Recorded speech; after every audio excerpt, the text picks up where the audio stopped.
right, we're live.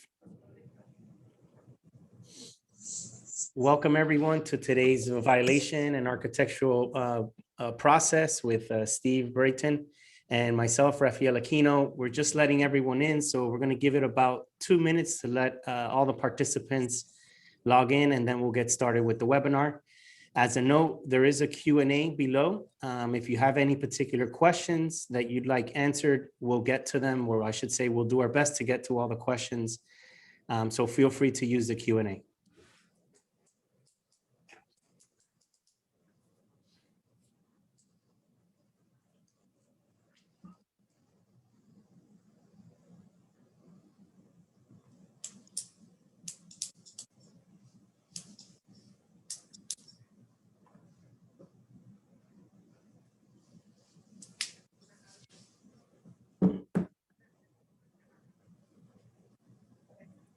For those of you just logging in, we're going to give it just about a minute to let all the participants log into the webinar. Welcome to today's Violation and Architectural Process webinar with Stephen Brayton and Rafael Aquino. We look forward to answering most of your questions or all your questions with regards to violations and the architectural process. We do have a Q&A, so if you have any questions, feel free to put those questions in the Q&A. We'll do our best to get to all the questions that are placed.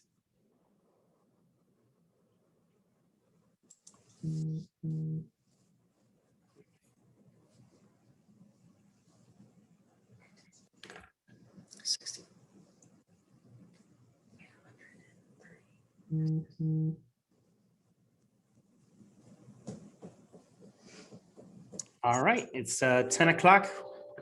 We like to get things started on time. Again, welcome to all those participants who are here with us today, especially the board members and managers. We greatly appreciate you guys attending today's webinar on violations and architectural process. I have the great pleasure of being here with Stephen Brayton. Stephen has been with the firm for 24 years. Mr. Brayton has focused his legal practice on community association law. He's provided comprehensive legal counsel to owner-controlled community associations. This has included assisting clients with developer turnover issues, day-to-day corporate governance, annual elections, covenant enforcement, both in state court and arbitration, and collections. He also has extensive real estate experience, having served as an assistant corporate counsel to one of the largest real estate developers in Southwest Florida, where he served on several condominium and homeowner association boards. He's also served as a resident member of the Board of Supervisors for a community development district and as a licensed CAM qualifier for a condominium hotel project. He has also has a board-based civil litigation background, having represented clients in a wide range of contractual disputes. Welcome to today's webinar, Stephen, and thank you for being here. Thank you, Rafael. It's a pleasure to be here. Appreciate it. For myself, my name is Rafael Aquino. I'm the co-founder and CEO of Affinity Management Services. We are an association management company servicing both Palm Beach, Broward, and Dade County. So with further ado, we'd like to get started. I'm sure there's a lot of questions with regards to the violation process and the architectural process. So Stephen, if you don't mind kind of giving a high level of the process, the letters, the finding committees, and some of the requirements so we can get this webinar started. Absolutely. My pleasure. So let's start with the finding process and how that works for both condominiums and homeowners associations. The process starts typically to the owner who's in violation of some restriction in our community documents.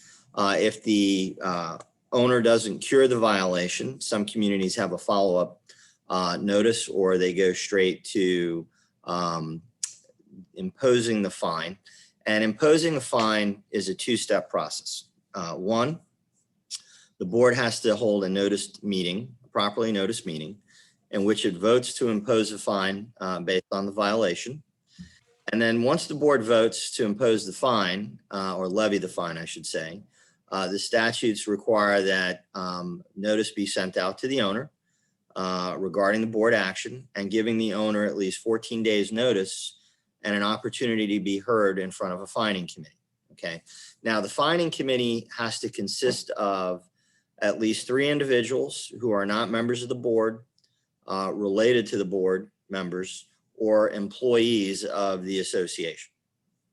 So we need to find at least 3 people who are, disinterested, if you will, to serve on the fining committee. I typically recommend to our clients that they have 5 members so that you can have a rolling 3-member committee, because we know folks hesitate to volunteer their time. Yeah. And this way, if you have a 5-member committee and you have 3 members present, you have a quorum of the committee and they can do business. Okay. Now, the fining committee's role is to either approve or reject the board's decision to levy the fine based on the evidence presented to the committee. So when we look at what happens at the fining committee, we need a representative from the association to present the violation to the committee, which is typically management. And then the owner has a right to present whatever testimony, evidence they believe is in their favor. Now, in my experience, oftentimes the owner doesn't even show up at the meetings. But if they do, they need to be given their due opportunity to be heard.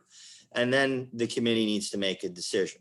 Now, I often get asked the question, can the committee reduce the fine that was levied by the board? And under the statutes, the committee does not have that discretion. They either have to approve the fine amount that was levied, or they have to reject it based on the evidence that they heard at the committee meeting. Once the committee votes, let's assume for the sake of argument, the committee votes to approve the fine, then we have to send written notice to the owner of the outcome of the fining committee meeting, advising them the committee approved the fine and that the fine is now due and payable. And according to the statute, it says that the fine is due within 5 days of the decision. I like to give the owners 5 days, at least 5 days from when I send them the notice in the mail, because that's almost like no notice at all. So, and then at that point, the fine is due and payable.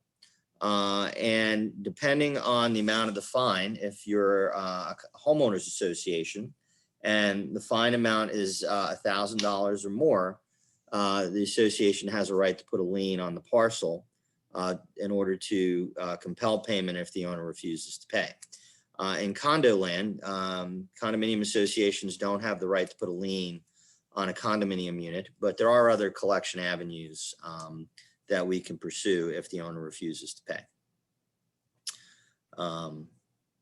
And I don't know if you want to provide your overview of how, from your boots on the ground standpoint before we talk about the architectural review process. Sure, definitely. So from a management perspective, basically we have a big role to play because, as you stated, Stephen, we have to be able to provide the necessary information to allow the committee as well as the board members to make the right decision on behalf of the association and the board. So we have a big responsibility in making sure that we're notating and keeping track of what the potential violation is. One of the ways that we do it is through technology.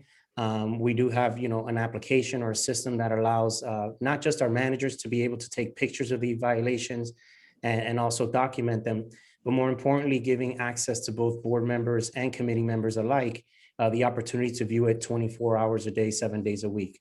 So it makes it a little bit easier for both the board members, the manager, and for everyone involved in the process, where they're able to, not have to have a ton of paperwork and printing folders and doing everything you have to do for these meetings, where we can just either pop up a laptop and just open it up and see how many violations have been sent. The pictures, should be stamped with the date and time. So it makes it much easier if you're kind of, you're holding a hearing with these individuals. So you want to be able to show that evidence per se of what the issue or what the violation was.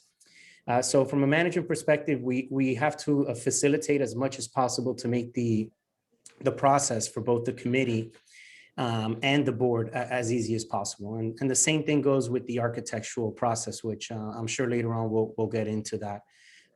Well, actually, speaking of that, could you give us kind of a high level on the the review process and the committees themselves? Sure, absolutely. So typically, both condominium associations and homeowners associations will have a need for some type of architectural review process, especially with homeowners associations. Mm-hmm. An architectural review committee is considered what we call a standing committee, which means we need to have one in place at all times. And should consist of at least 3 members. Now, unlike the fining committee that we were just talking about, the statutes don't regulate who can serve on the architectural review committee. You need to really focus on your governing documents to figure out whether or not members of the board can also serve on the ARC committee or not. And the other thing to focus on, which is important is whether the board of directors or the architectural review committee is delegated the authority to adopt guidelines regarding the types of things that owners can or cannot do. Believe it or not, I do see a fair amount of documents where it's the architectural control committee that has the authority to adopt those guidelines rather than the board. And that often comes as a surprise to the board of directors when the question comes up. Yeah. The board of directors has the authority to appoint the committee members. The committee members serve at the pleasure of the board. So if the board is not happy with the types of guidelines that the committee is implementing, or they're not happy with the types of decisions that they're making with respect to certain requests, and the board can vote to remove at a duly noticed meeting any member or members of the committee and appoint new members.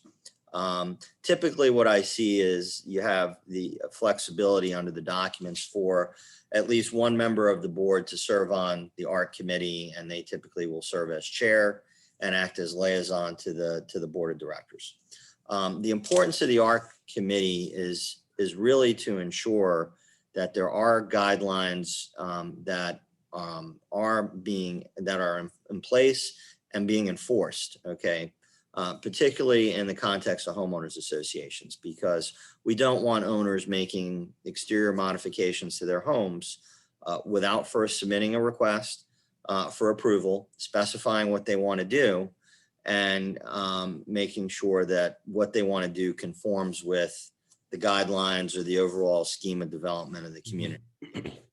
Examples would be, paint colors for the exterior of a home.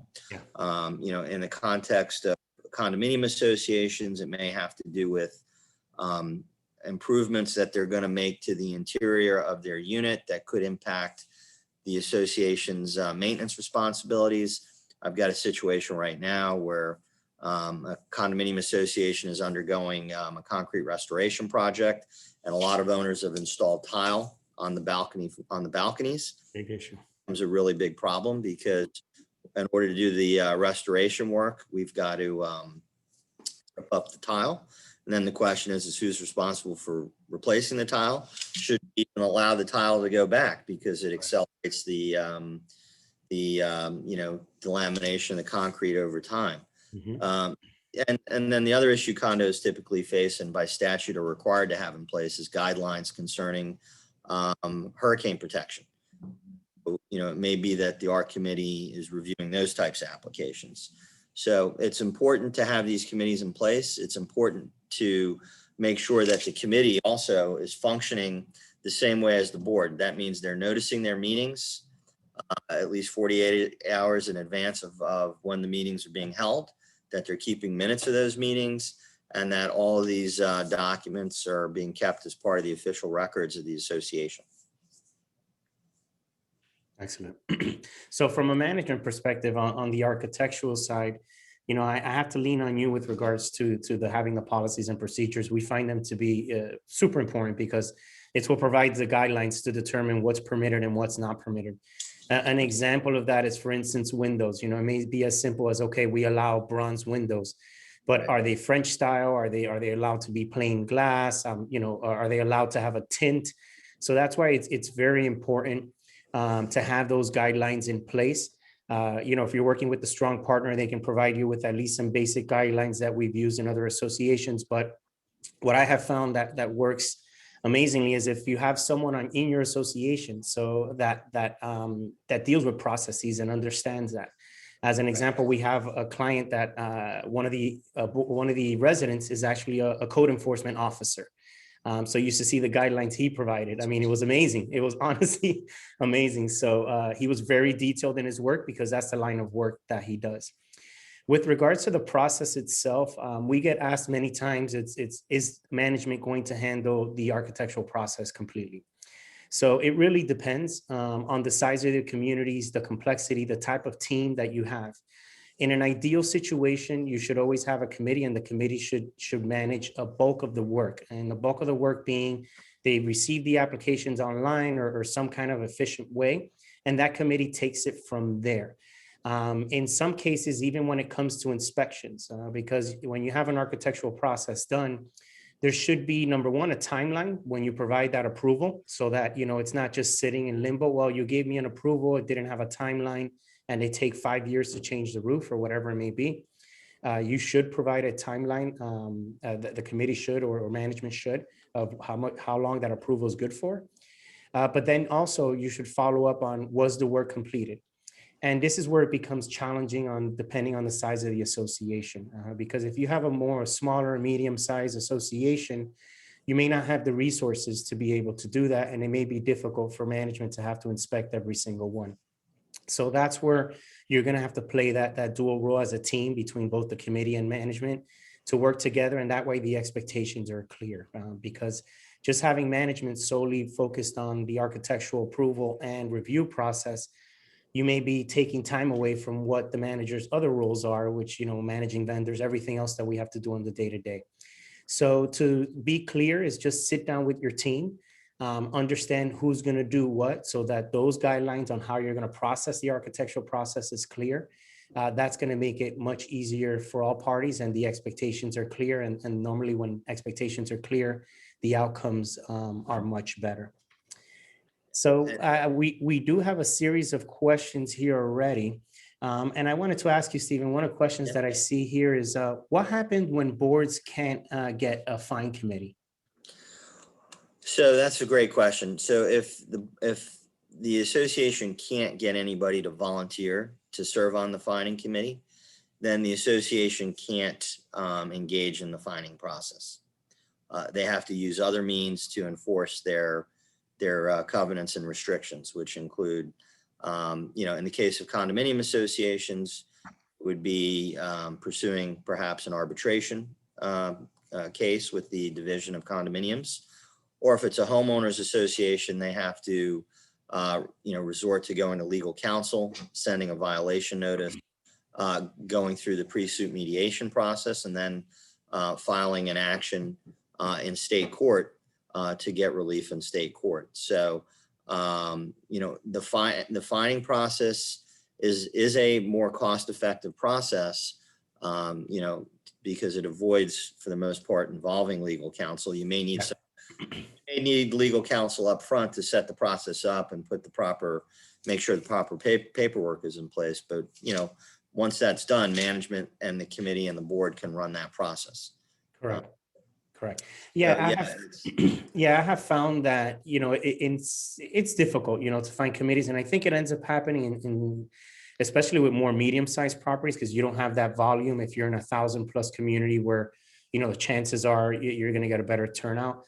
What I have found is just a communication style. So just requesting it from the residents. Sometimes, board members just want to ask around, but just send an e-blast explaining to, the reasons of why you need that committee. I mean, if you're in an HOA or if you're in a condo, it's your fiduciary duty to make sure that you're following those documents. Remember, you're either signing an affidavit certifying that, or when you take your board certification class, you're making those statements. So it's just a simple communication to the residents, an e-blast or a letter explaining what the committee does. And, the committee, it all depends how you set it up. The committee doesn't have to be as the bad guy or the bad person in the community. If you have certain guidelines that you could write up of how we're going to process these violations, then you'll find yourself that you'll get more volunteers on those particular committees. The other thing that we do to assist our clients is we also do an orientation seminar for the new fining committee members, because I find the hesitation is they really don't know what their role is, responsibilities, and so they're afraid to commit to something like that because they just don't know what's involved. So I think education also helps that process to get those volunteers. Correct. I couldn't agree more. And how does what happens when like board members are not able to? So let me ask you a question that I have from Jared. Must the violation be voted on at a board meeting? Yeah, so there's, the statutes are very clear that the board, it's a two-step process. The board levies the fine, okay? And then notice is sent to the owner that the board levied the fine at a meeting. And that 14-day, that notice giving the owner 14 days notice to appear before the fining committee goes out after the board has held that meeting. Now, in order for, there's another way that the board can go in order to avoid spending all their time dealing with violations rather than the business of running the community, especially for your larger communities. And the way we handle that for our clients is we implement a resolution that adopts an enforcement process that lays out the entire process, the warning, the number of warning letters that are going to be sent. And then it also lists a schedule of common violations that occur. So if we know that in a particular, as management, you can say to me, hey, Steve, this is what we're seeing in this community all the time. Okay. The board shouldn't have to meet every month to levy a fine for the same thing over and over again. Yeah. We can do a resolution where we say, these are minor infractions, these are considered major infractions, and the board can assign a dollar amount to those minor infractions and to the major infractions. And so if that violation is documented by management, the fine will be considered levied by the board pursuant to that resolution, and then we can go straight to the fining committee, okay, without having to have the board meet every time. So that process has to be put in place in order to do that. Otherwise, the board must meet first, and then it goes to the fining committee. That's an excellent point. And I want to ask you here, Stephen, because it happens to us all the time. We take on a new community. It's been years of neglect, I guess I should say, where there's been no fining process. We come in and all of a sudden it's we want you to tackle every single violation that the association has. Right. What's your take and how do you believe that should be approached? Obviously, something needs to be done, no question about that. But what step from a legal perspective do you believe both management and the board should take if they haven't done anything for years? Yeah, that's a great question, and it does come up more often than you would think. It depends on the types of violations we're talking about. So certainly, we want to approach that type of scenario from the standpoint of giving the owners notice. Hey, look, past boards have not uniformly enforced our restrictions. There's this and that has occurred. It's impacted the appearance of our community, and we're going to need to start taking steps to stop this type of behavior. So we have to look at the types of violations we're talking about. And if there are restrictions in our documents that haven't been enforced in the past, then we're going to have to go through a process that we refer to as republishing and reviving those particular restrictions that haven't been enforced in the past. So let me give you for an example. Let's say you have in your governing documents, no commercial vehicles are allowed to be parked on the property. And past boards have allowed owners to park commercial vehicles. You got the Comcast truck in the neighborhood, those types of things. Well, I'm not going to be able to all of a sudden one day just simply say to that guy, you know what, you can't park your car here anymore, your commercial vehicle here anymore. But what I can do is I can republish that prohibition on commercial vehicles being parked. I can make all the folks that have those non-conforming vehicles register them with management. Yeah. And once that owner gets rid of that vehicle, they're not going to be allowed to replace it moving forward. So, and that's a process that is based on a case called chattel shipping. We call it a chattel shipping notice, and it has to be recorded in the public record. The resolution of the board reviving that prohibition has to be recorded in the public record. And then moving forward, we've got to uniformly enforce. Okay. So those types of things have to be done on a case-by-case basis, and you have to consult legal counsel to navigate that process, because it is a bit complicated. Okay, excellent. And in those situations, so let's say that they do that, or how do you avoid selective enforcement? Because I know, sometimes the opposite happens, where our focus, we want management to only focus on roofs and let's say windows.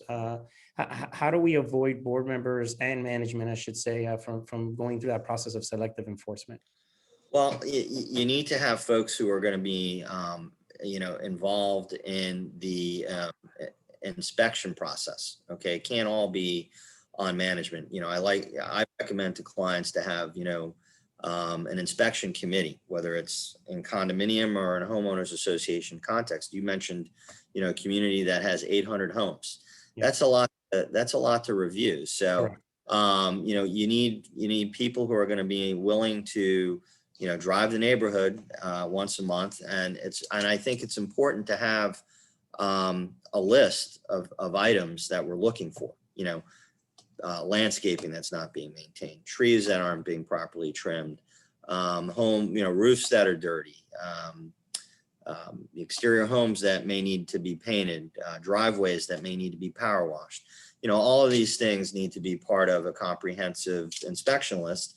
And then, if we're not doing the inspections, we can't expect to do the enforcement.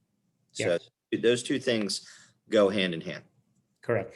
Yeah, I mean, I've seen it 100 times where, you send a violation to one person and then that person automatically points at something else that's a violation with someone else's home. So you need to be consistent in your process. And Stephen, when it goes to the charging of fines, Yes. Can you charge more than $100 a day or the $1,000 maximum? So if you're a condominium association, 718-303 prevents you from doing that at this point. If you're a homeowners association, 720-305 allows the community to amend its governing documents to authorize a higher fine per violation and then a higher aggregate. So for example, rather than 100 per violation and a maximum of 1,000, I have clients where the documents say up to $500 per violation, maximum $5,000. But that would be an amendment to the declaration that would have to be voted on by the owners. Yeah. So. And then with regards to leaning, I know there's a difference between condo and HOA. Maybe if you could highlight who can and who can't. Right. So absolutely. So condos cannot lien for outstanding fines, but homeowners associations can if the lien amount reaches $1,000 or more. But I can tell you that as a law firm, when we get a request to place a lien on a home, we ask the client to provide us all of the backup documentation to verify that the fining process was followed correctly, because as lawyers, we fall under the state and federal collection laws. We're considered a debt collector when it comes to this type of thing. And if a fine was imposed in a manner that doesn't comply with the statute, then we're exposed for putting that lien and pursuing that collection case. So, the fining process really needs to be tight if you want to be able to collect those fines at the end of the day. And then, we can talk a little bit more about other ways to go about compelling payment. Yeah, that's actually where I was going to lead into now. Yeah. So obviously there's certain restrictions and certain abilities that board members have when someone doesn't pay their dues. So let's say we apply this $500 fine to this resident, and they just tell us, go fly a kite. I'm not going to pay those $500. What repercussions does, or I should say, what can a board do to make it a little bit difficult, or make sure that those monies are collected from those residents? Yeah, so there are a couple options. So one easy one is if the owner in question is renting their unit or property, then we can make a demand on the tenant to pay a portion of their rent to the association, by the outstanding monetary obligation, the fine amount. Right. If that's not an option, Then we also have the option of suspending the owner's use rights of the community facilities if we have the ability to cut the person off from access. So for example, if you have a community where, it's fob access into the gym or the pool area or those types of things, and we can, by the stroke of a key, shut that off, then if the obligation has been outstanding long enough, and I believe it's 90 days for both and HOAs, then the board can vote, and it has to be done at a meeting, to suspend the use rights of the owners of the common area facilities. And then we have to send written notice to the owner of the board's decision to do that following the meeting. It has to be sent by certified mail or hand delivery. And then once that's been done, we can implement that suspension, and it has to be for a reasonable amount of time. Correct. So, and it could be until paid, as the duration. In the case of communities where they have a front entry gate system, have a fob that there's the owner lane and the guest lane, we can suspend their access through the owner lane and force them to go through the guest lane, have to check in with the guard every time. And I find, and I'm sure you may find, that that's one of the quickest ways to get people to write that check. Yeah, correct. No, it definitely works. You just have to keep an eye on the type of team that you have. If you have a security guard and you have the resources, then 100% you should take that avenue to be able to get them to play. Because I'm sure after having to check in when you're getting home from a stressful day with the guard to your own residence, most of the times residents will pay up what they need to pay. I did want to highlight one other area where you may be able to collect, and I know it may not make some happy, but either way, you also have the medium. Whenever you're producing a management, or if you're a self-managed community, whoever's producing your estoppel, is to make sure that you're taking a look at whatever architecturals and whatever violations you may have open, so that you can place them onto that estoppel, or I should say onto that estoppel for both architectural issues, as well as any potential violations or fines that they may have. So that's an important key to be able to keep in mind. Stephen, I have here another one that says, what happens if the board has exhausted all their abilities to violate for a specific issue, including fining the owner? What steps can they take after that to enforce compliance? Yeah, so at that point, if the fining process has not worked, then you need to resort to the legal process. And that, depending on if you're a condominium or a co-op or an HOA, you're going to have to either go to the Division of Condominiums, or you're going to have to go to state court and obtain a court order, either compelling the owner to take whatever action they're refusing to take, or get an injunctive order to stop them from doing whatever it is that they should not be doing under the documents. And again, I want to make clear that all of this is premised on the fact that there's some provision in the governing documents that's been violated, whether it's your declaration or your board-made rules and regulations. Okay, a fine has to be premised upon a violation of some section of the documents that we can cite to. Okay, and typically, I know that management will refer to that provision in their initial letters, saying, hey, you've done X, this is a violation of this provision, please, cure the violation. But I don't want to gloss over that fact. Yeah. We can't just find somebody because, we feel like it. 100%. And you're completely right. And I'm glad you brought that point up, because, we'll get asked certain times, send a violation for this, and we'll review the documents, and it just doesn't exist. And it is very important to make sure that you're referencing this where it is in the documents. At least we have found when someone has contested, as you stated, when an owner contested the fine that's being applied, if that's not in the letter, then you're going to have a difficult time. You can have a difficult time, I should say, if you want to take it legal. I have an interesting question here from a gentleman. It says, can the board issue, oh, I lost it, sorry. Oh, can you fine without a fining committee? Our residents don't want to join a committee. So I think we touched on that a little bit. And if we don't have a fining committee, then we cannot impose a fine, because the statute requires that you have a committee, and it requires a majority vote of the committee members to approve or reject the fine that's been levied by the board. So without that process, without that committee, we cannot have a finding process. And one thing I noted one of the questions on here where someone asked, what about co-ops? So for cooperatives that fall under Chapter 719, the finding process mirrors condominium associations. So it's pretty much the same process. Okay, excellent. Okay, let's go through. So right now we've kind of gone the high level of the architectural and violation process. What I'm going to do now, Stephen, is go into our Q&A and see what questions we can assist with the residents here. Sure. Since we're on the co-op topic, we have a question here from James, and he asked, is an architectural committee mandated for co-ops? Co-ops are a bit of a unique animal, and that's going to be driven by the bylaws of the cooperative.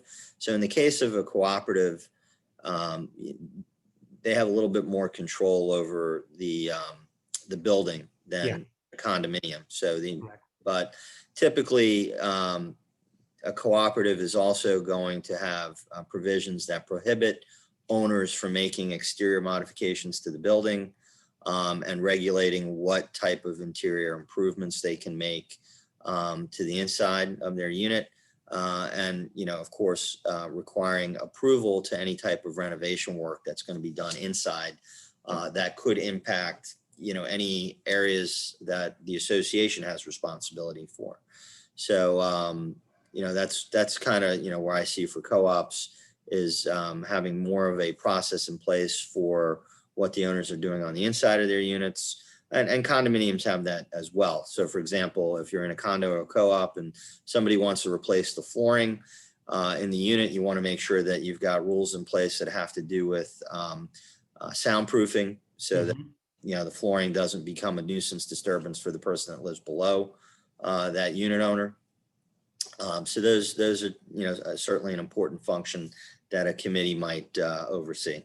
Correct. And I want to highlight again what you mentioned about the tiles with the balconies, especially here in South Florida. There should be a very specific process if you're going to permit tiles to be installed. I would say you should have those guidelines drafted by an engineer, and that way they tell you, what kind of information, membrane or whatever needs to be applied to avoid water penetrating and causing major issues to the building. So it's very important. I know we've had to deal with that, of the uplifting of tile, who's going to be responsible for it, what are going to be the next steps. It's not pretty, it's not fun in any way. But if you're in that situation, just make sure that the engineer you're working with drafts up the guidelines, because if you don't, you could be finding yourself in a very difficult situation a couple of years down the line when you have water intrusion into the concrete and spalling and so forth. I have a question here from Sharon. She says, so a fine has to be done at a board meeting. Would this be a 48-hour notice meeting? Yes, so 48-hour notice meeting. And when, to our clients, we recommend that when they're taking up violations, that they indicate that as an agenda item generically, and, just perhaps identify the unit number. We don't want to use names or things. Typically, the board's going to have a report from management of the specifics, including, like you mentioned, your system is very sophisticated with the photographs and all that stuff built in. So correct. And for the committee meeting, those notices have to go out 14 days in advance, correct? For the hearing itself? The owner needs to receive 14 days notice. Correct. So my recommendation is you give an extra 5 days for the mail. So sending out the letter, I wouldn't do it to the day. I would say it goes out, say, like 19 days or 20 days in advance of the meeting. It may be that your committee meets once a month, and so that if there's a standing date that the committee meets and your notice is not going to go out in enough time, you may have to wait until the next committee date. You can still send that letter, but you tell them the meeting date's going to be, for example, today's the 18th. We missed the March meeting. It's going to be on April 18th that we're going to hold the committee meeting for you to be heard. Correct. So and you bring in a great point, Stephen, with that, with regards to having them pre-scheduled. We find that it is much easier to be pre-scheduled. It's easier on the committee. It's easier on management. And that way you can program yourself, because The violation process, it's cyclical, right? It's really depending on what timeframes you're allowing after a violation letter is sent, which again, that's something that a board or a committee can put together. So for instance, if it's a paint violation, I wouldn't recommend to give someone only 14 days to correct that. You may decide 30, you may decide 60. That's a decision that the board needs to make. But an infraction with regards to trash cans, that's probably 1 day that should be done the next day. So everything is cyclical. So if you send a violation, okay, I'm not going back for another 14 days or 13 days, whatever it may be. So you do have to keep that in mind. And if you have those meetings pre-programmed, it'll make it easier for your committee members, for yourselves, and for management. I have a question here from Richard, and he asked, how many violation letters need to be sent before the final letter or the board has to approve the fine? That's up to the board in terms of how many warning notices you provide. So, and this is where I recommend, again, having your enforcement process written down that's been approved by the board, and all the owners get a copy of it so they understand what that process is. So, most, at a minimum, your documents are going to require that the owner be given notice of the violation and an opportunity to cure before you levy a fine. Okay. So, I typically call that the friendly reminder. Hey, oops, you forgot, we just wanted to let you know this is going on. Please fix it. And a lot of communities will then send a second, more stronger letter if the matter isn't fixed by the deadline in the first letter. Correct. Says, hey, listen, we gave you that friendly reminder. You still haven't fixed it. If you don't fix it within 10 days. This is going to be presented to the board, and they're going to impose a fine. Levy a fine. And one of the questions that I often get asked is if this is something that's been going on the entire time we've been sending these letters, by the time it gets to the board, they probably reach that maximum fine of a continuing violation of up to $1,000.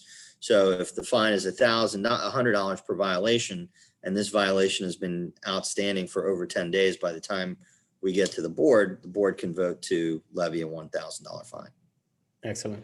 And I have found, now that we're talking about fines itself, our recommendation, at least, and you can chime in, Steve, what you think. Our recommendation really is that the fining process to find someone, that's, to me, it's the last resort. Right. It's where you have maybe when you have major infractions, I would just go to legal. If you have someone that built something they weren't supposed to build, that should just go straight to legal, send a violation and go straight to legal, in my opinion. Right, but for minimal infractions, let's say like roofs not being pressure washed and things not being done, landscaping maybe not being upkept, if the person fixed it by the time the hearing came around, it's a business judgment, it's a business decision for you. But as a board, our goal, or as management, our goal personally is not to rake in a ton of fines. Now, if you have a habitual offender, that's a totally different story. You need to set a precedence, because obviously if you're doing the same, whatever you do for one, you need to do for all. But ultimately, it's really getting your community in compliance, as close to it. And if you have a major offender, then in those cases, you need to lay down the law. That's our take. I don't know if you have something different there to add in, Stephen. No, I agree 100%. I tell our clients that, the fining process is not a revenue generator for the operating budget. It's about, enforcement and really keeping the community-wide standards at the appropriate level.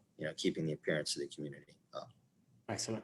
I have a good question here from Richard. He's in a condo, 240 units. He states that he currently has an architectural review, does not have an architectural review board or committee. The property manager does have a process for alterations, and he says to run the land, but it's not in the rules and regulations. Richard is on the board. So he wants to create an architectural process, forms, and instructions. Does that need to be voted on by the board, or does that have to be approved by the majority of the homeowners? So it depends. For Richard, it really depends on his condominium documents and what the declaration of condominium for his association says.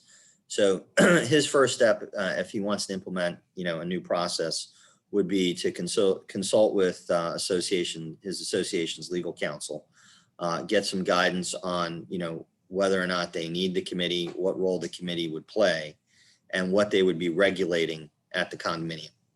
And then, implement, as I've described, a resolution, creating whatever guidelines that are appropriate for that condominium, and then appointing the committee. And yes, the board, if the documents authorize having such a committee, then the board would be able to appoint those members at a duly noticed meeting. And one thing to keep in mind, whether you're a condominium, co-op, or an HOA, if you're adopting rules and regulations that's going to affect the owner's use of their unit or their home, okay, you have to do that at a 14-day notice meeting, and the notice of the meeting has to be mailed, not just posted, but mailed to all the owners. And there needs to be an affidavit signed by whoever did the mailing. So if it's management, the manager, confirming that they've complied with the notice requirement in the statutes. And that's 718.112 for condos and 723.03 for HOAs. So that's an incredibly important thing to do, because if we have a defective notice process and the rule wasn't done properly, as the attorney, I can't enforce that rule. Correct. And correct me if I'm wrong, Stephen. Also, if it is approved at that board meeting, you need to send the approval out to all the residents. And is it 30 days that must be given for it to start applying it? That's for it with homeowners associations.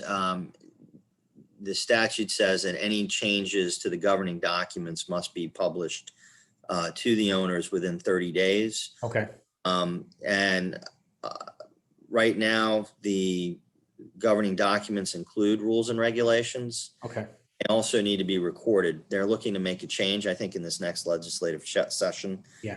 Going to remove rules and regulations from the definition of governing documents, so we won't have to keep recording rules and regulations in public record. But what I typically do is I do a form letter for our clients to say, that the board adopted this change. This is the official record book and page that you can get it from the clerk's website, or you can request a copy and we'll provide you one at no charge. And that's how I handle that. Okay, good. Excellent.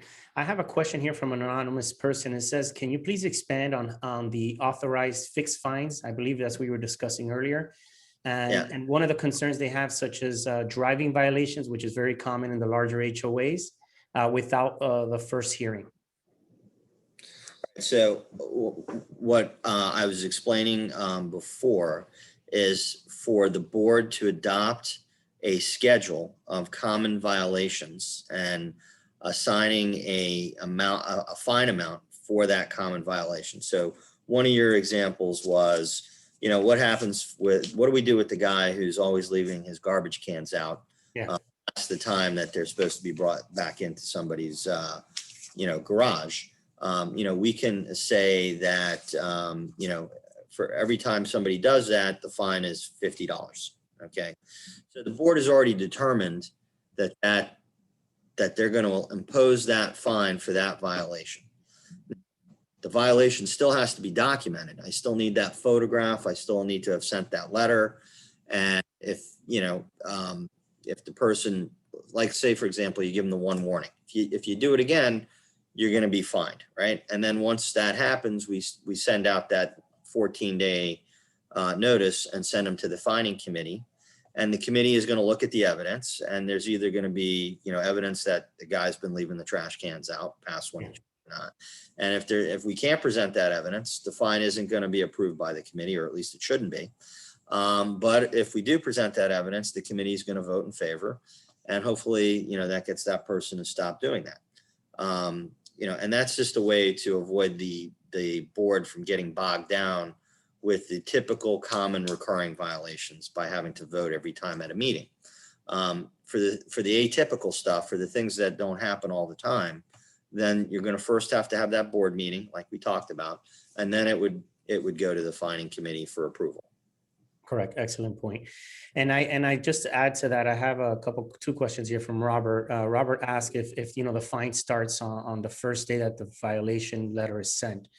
If you're time stamping these pictures, which would be the ideal situation so that you have record of it, it would be my opinion that if you have 4 or 5, if you sent 2 or 3 letters and it's been concurrent in the violation, then those would be the fines that you would need to apply. You still have to go through the process of having the board meeting unless you follow what Stephen Hatt says, that you have those fixed policies or the policies already in place of how you're going to fine.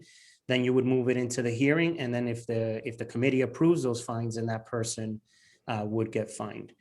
I have a great question here, technical question from Jackie Grant. She's asking regarding mailing a notice, is it still required for written permission for owners to receive all notices electronically?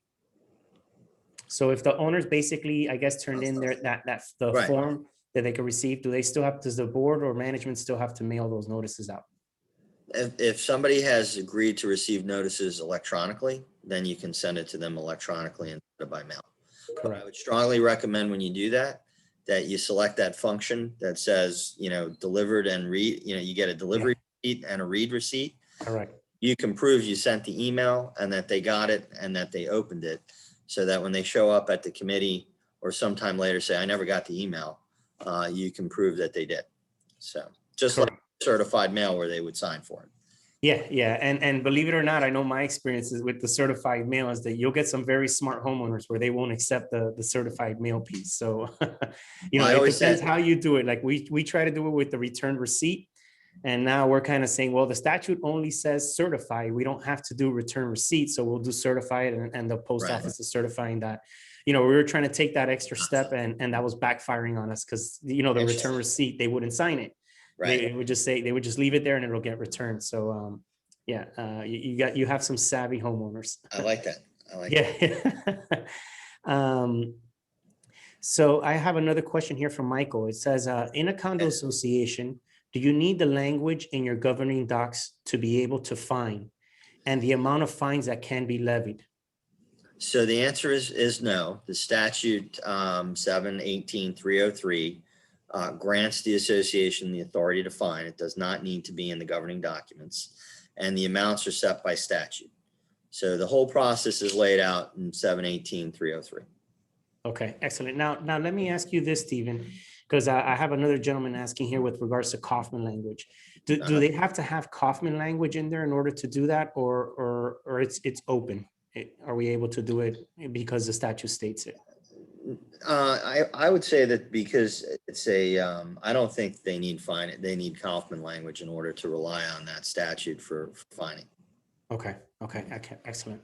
I have another question here. Is it better to do a comprehensive violation inspection or do item by item, such as fence this month, paint next month, roofs, then the next month? To me, I think if you're out there doing the inspection, you should note, all violations on the property that you see at the time that you do the inspection. So just by way of example, I got roped into serving on my board of directors. So we do a community inspection, and bless you. and yeah, we have a checklist, and we go through all the things. And when we send that letter to the owner, putting them on notice, we tell them all the things we saw that was a problem with the exterior of their property that they need to fix by a certain amount of time. And, because piecemealing it really is probably not the best way to go, because then the owner may get the perception that you're harassing them, because, I get a letter today, then a couple weeks later, I got another letter and another letter. And so it's like, why don't you just tell me all this at once? Correct. So, I'm a big advocate of dealing with it all at one time. Yeah. So I'll give you, I have a little bit of a slightly different side on it, and I'll explain to you kind of our approach to it. So this happens to us when we go, which you're right? I get your approach 100%. But where it's happened to us, where how can I explain it? We come in and there's been no violations. And when you're talking about, let's say, a 200 unit community, that's not that big, and nothing has ever been done. We're talking about 2,000, 3,000 violations. and good luck getting a volunteer committee. So I know sometimes we recommend, so again, as a board, you have to, in a committee, Stephen's comment is correct. You know, if we were sitting on the other side, wait, first you told me the roof, now you're telling me this, now you're telling me that. I would say maybe do 4 to 5 if you've never done any violations, and then on the big ones, and then maybe go to the little ones. But it depends again how you want to approach it, because No, if you have a smaller community and you send out 2,000-3,000 violations, good luck trying to get a committee out there, you know. So that's that part. But yeah, no, my answer was definitely predicated on the fact that you've been doing enforcement yeah, constantly all the time. So yeah, yeah. I agree with you. So, well, James, we already answered your question, James, with regards to the dollar amount of the fines. Hold on one second. Okay, I have a question here from Diego, and the question is, the committee overrides, I guess it was, does the committee overrides the board's decision or the other way around? My understanding is that the committee recommends a fine and the amount, and the board has the ultimate decision as whether to levy the fine. I know that recently changed, but I'll let you go into it. Yeah, so it's actually the opposite. So the board will initially establish the fine and vote to levy the fine commensurate with the violation. So, you know, not every fine may be the maximum amount because the violation may not be as serious. So that's why I like to have these categories of major and minor violations. Yeah. Now, at this point, you know, it's been $100 for so long that some people may say, hey, look, we're just, whatever the violation is, it's going to be $100 across the board. This way, you know, it's not, doesn't look like we're being random or arbitrary. We determine the fine amount. But then, you know, you know, when the board meets to levy that fine, while the owner, of course, has the right to appear before the board and say whatever they want to say, the real hearing to present evidence for or against approving or rejecting what the board did is, it rests with the fining committee. So the fining committee gets the last say. Okay. Now, having said that, if you know your fining committee, if they're being presented with evidence of clear violations, and they're refusing to approve the fines that the board has imposed, well, then the board can remove those fining committee members and put folks on the committee that are going to do their job. So that's kind of the safeguard there, because I know where the owner is going with this is, well, what if the committee won't levy the fine? You know, what's the point then?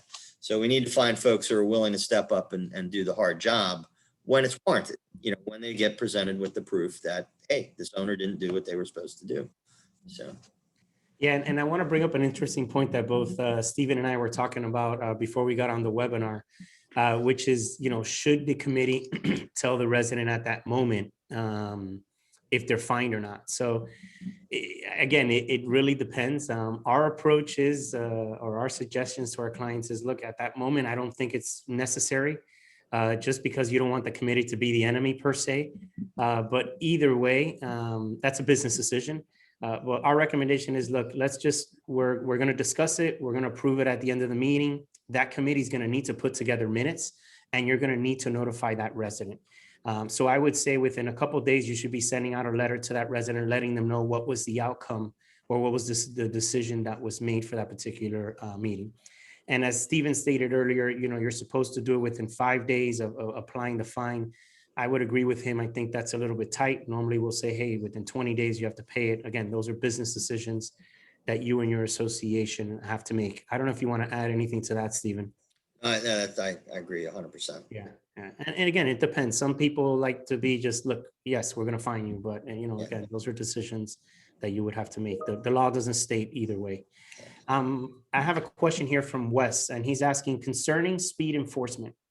Can the HOA allow local law enforcement with permission to find people speeding in their community?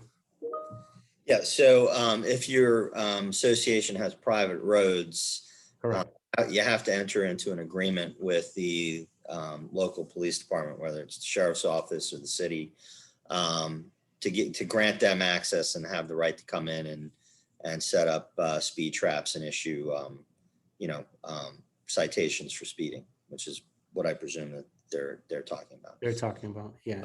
I have clients where they have their own, what they call traffic hawk, where the security, the safety personnel, clock people. Correct. And then they would get fined through the fining process we've been talking about for speeding in the community, as opposed to law enforcement actually issuing a traffic citation. So. Correct.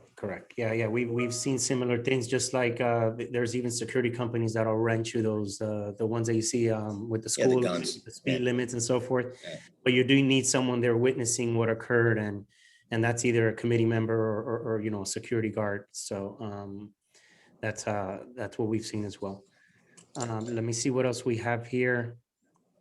There was one question somebody had asked about landscape modifications. Sure. And was the following is in the bylaws of my condominium. All exterior modifications of screened porches, installation of screened patio enclosures, new windows, doors, hurricane shutters, or landscaping must be approved by the board.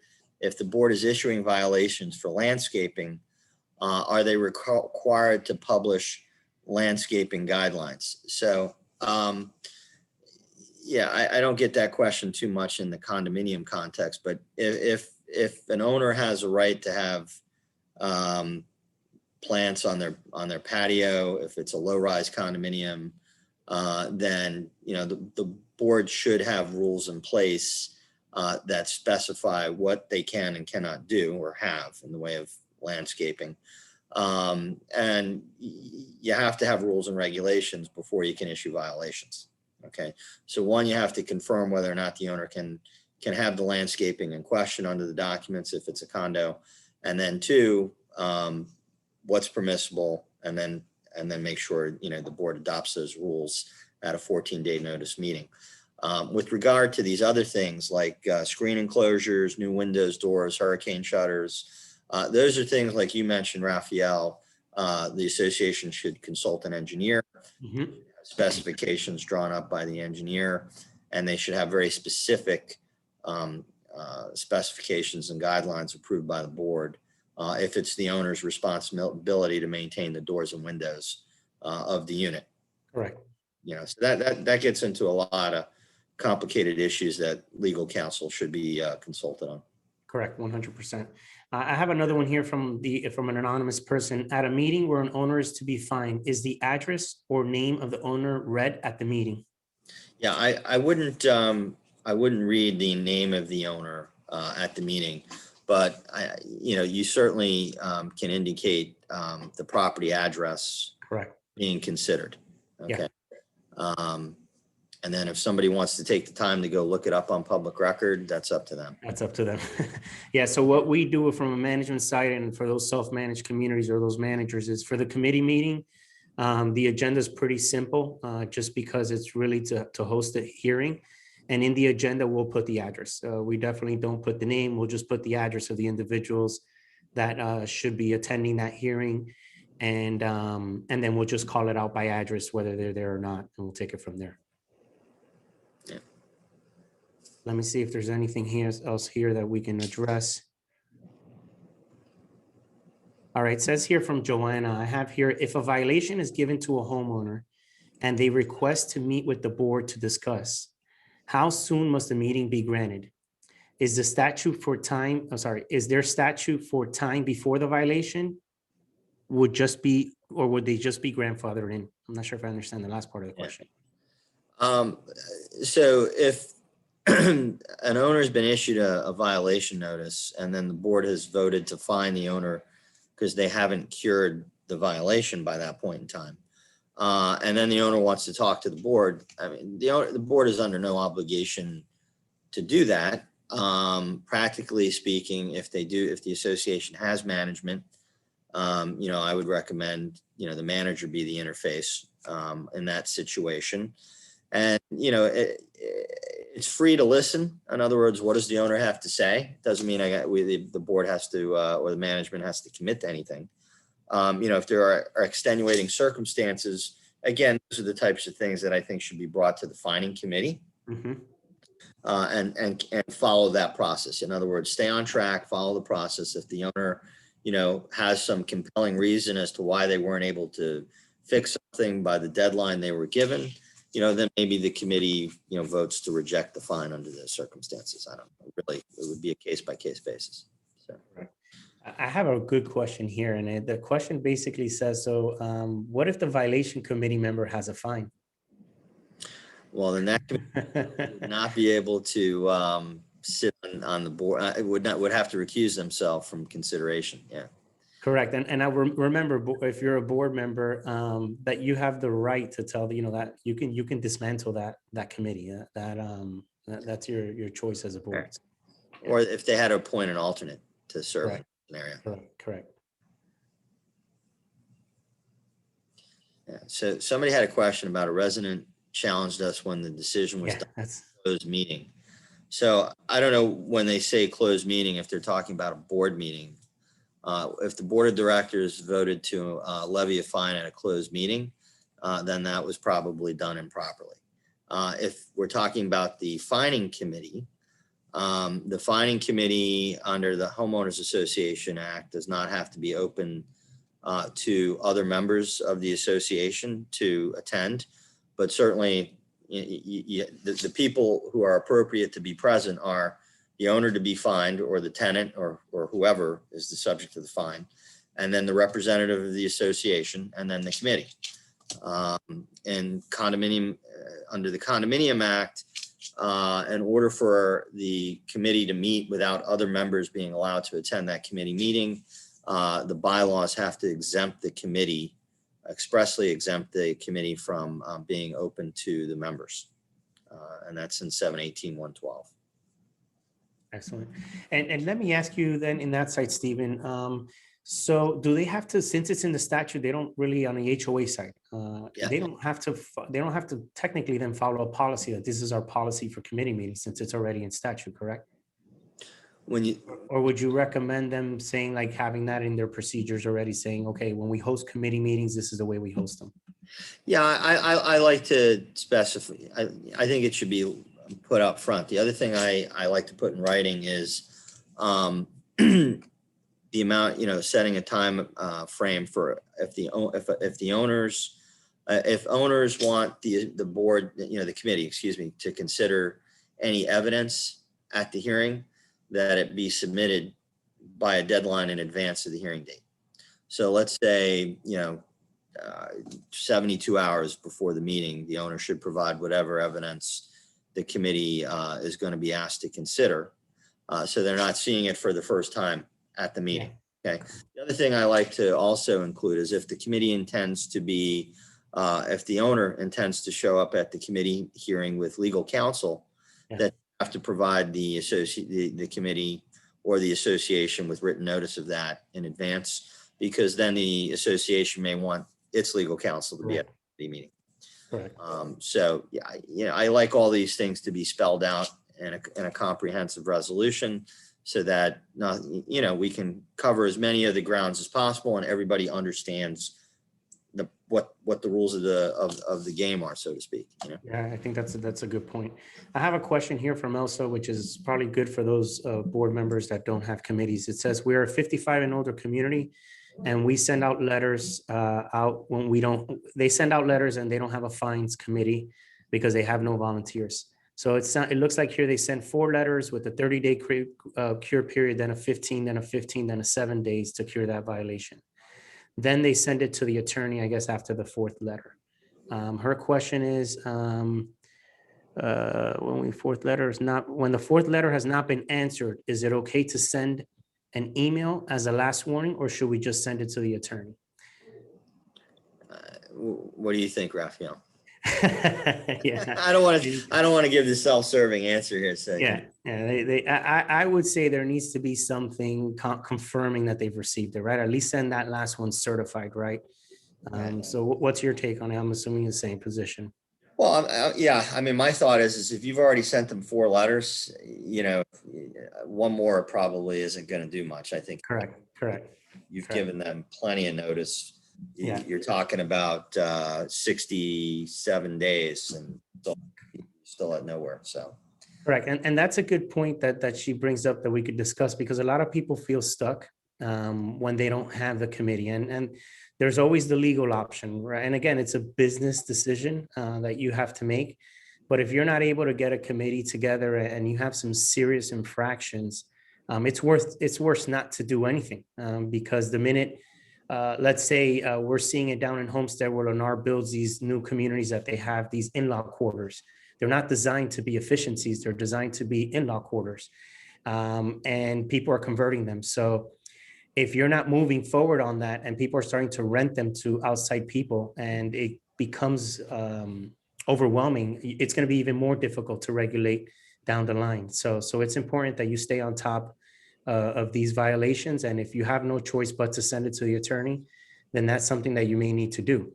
It may wake up your residents as well in the following budget year when you're saying, hey, we have $30,000 in legal. Why is that? Well, we have infractions. We don't have a fining committee. You may get people that want to volunteer at that moment. So sometimes you have to make big decisions as a leader. You have to keep in mind that you are the leader of that community. And sometimes the decisions you make aren't always going to be liked. But ultimately, it's your responsibility to do what's right for the community and for the residents that live in those communities. So you always have to keep that in mind. Let me see if we have any other questions before we wrap up here that we can address that we haven't already addressed. We have here, I think we'll go with this one. We'll wrap up here. I think we've answered most of these already. It says here, it's kind of outside, but I guess they're asking with rules and regulations. Do the rules and regulations, as opposed to the bylaws, need to be approved at a board meeting? If approved, do the owners in the condo need to be informed via the mail, sorry?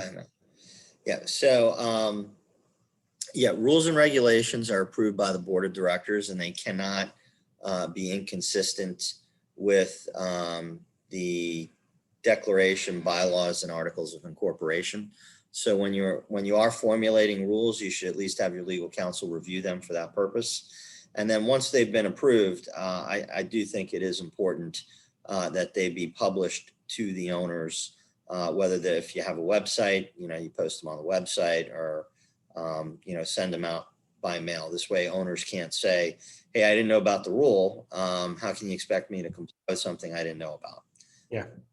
And then also, when you're talking about resales, the seller of the unit has the obligation to provide the documents to the buyer. And then also, as an association, we want to probably, when you're sending out that estoppel, maybe we're attaching the rules and regs, or it's in the application package. But yeah, I think communication is key to rule enforcement. Correct. And I have a great question here from Dave, which I guess it goes back to our prior question. Dave asked, when the association gets the attorney involved, is the homeowner responsible for his or her cost? And can it be recovered? Yeah. I was wondering when somebody was going to ask that one. Yeah. So, I'm gonna give the typical attorney answer. Depends. Depends, right? Exactly.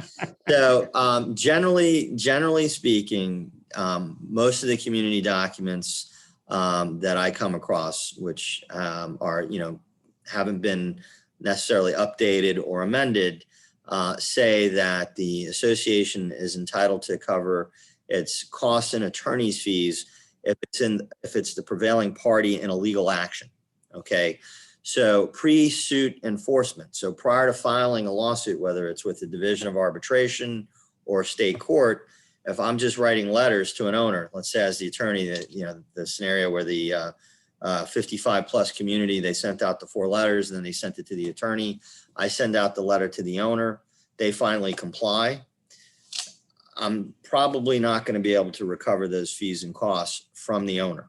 Okay, be a cost of doing business, which goes to your comment. When you look at your budget and you have to explain to the owners, hey, we spent 30 grand in legal fees. This is why. Now, if I do recommend to our clients when they are doing amendments that they expand the scope of their ability to recover legal fees to include suit enforcement matters. But if you don't have that express language in your documents, you're not going to be able to recoup those legal fees and costs for pre-suit letters. Excellent. And I have a question here from Steve. I'll go ahead and answer. Steve's question was, what happens if someone leaves trash outside and states that the county is supposed to pick it up and they don't pick it up? Stephen, that's just like any other violation. If you have pictures time stamping that violation had occurred and it's in your documents, then as an association, you have the right to fine that individual and make sure that they comply. Okay. And also an important point that I wanted to add with what we were talking with regards to legal is what I've noticed as well is when you're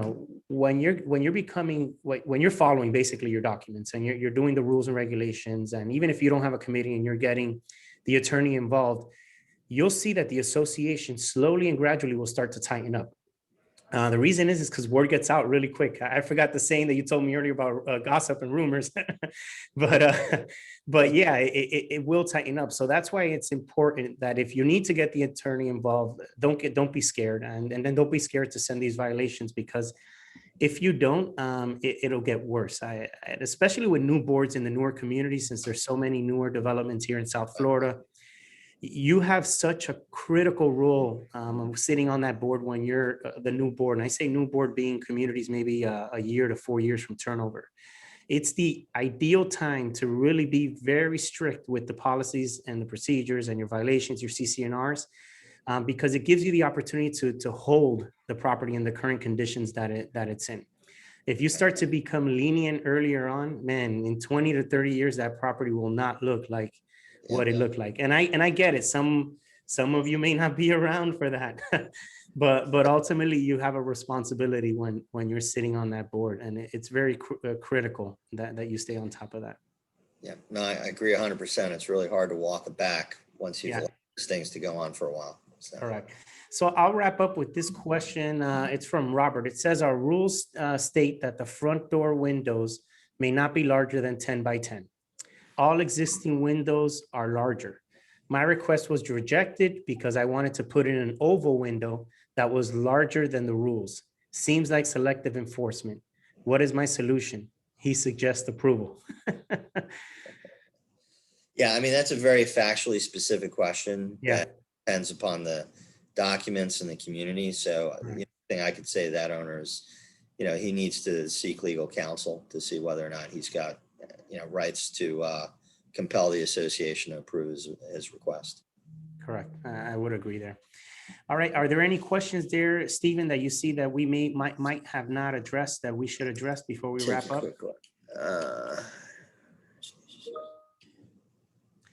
I think probably most of them we've addressed throughout. Yeah, it looks like we adjusted most of them. Yep. Yeah. Excellent. So I first wanted to thank two individuals for making all of this happen, and that's Carrie and Ashley. They're always behind the scenes. They make us look good, but without them, none of this would be possible. I wanted to thank them for all the work that they did in putting this webinar together. Next, I wanted to thank you, Stephen, for it's always an honor to be on a webinar with you. I appreciate the time that you give to be able to educate these board members and managers. More importantly, I wanted to thank the board members. We get paid for what we do. Unfortunately, you don't, or you should not be getting paid. I wanted to thank you for the time, because taking an hour and 15 minutes from your time, it says a lot about you and your leadership skills and your ability to lead your community. We're very grateful for the time that you've spent with us. And for the managers, thank you for educating yourselves. Continue to push our industry forward and getting as much knowledge to be able to better serve our residents. So thank you all. We will have the video up on YouTube. Either Carrie or Ashley will share that with you. We thank you again for being here today. We hope you gained as much knowledge that we were able to provide. Thank you, Raphael. I appreciate the opportunity. Have a great day. You too. Bye-bye. Take care.